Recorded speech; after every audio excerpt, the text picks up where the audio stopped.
আসসালামু আলাইকুম। সবাই কেমন আছেন? আশা করি ভালো আছেন। বন্ধুরা আজকে সকালে বাজারে গিয়েছিলাম। বাজারে মাছ কেনার জন্য গেছিলাম। মাছ কিনতে যাইয়া দেখি খুব সুন্দর সুন্দর মাছ। বিলের মাছ, তারপরে গাঙ্গের মাছ। ওইখান থেকে গাঙ্গের মাছ কিনছিলাম। খুব সুন্দর মাছ আপনাদেরকে দেখাবো। ৩০০ টাকা যেই মাছ কিনছি, ঢাকা শহরে ওই মাছ কিনতে প্রায় ১,০০০ টাকার বেশি লাগবে। মাছগুলা দেখে আপনারা কমেন্টসে জানাবেন। ধন্যবাদ সবাইকে। ছোট মাছ,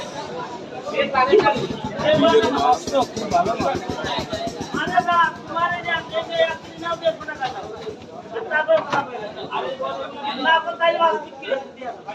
আমি আপনার থেকে ছাড়া মাছ কিনি না। আমি নিয়োগ করে আপনার ওই জায়গায় থাকেন।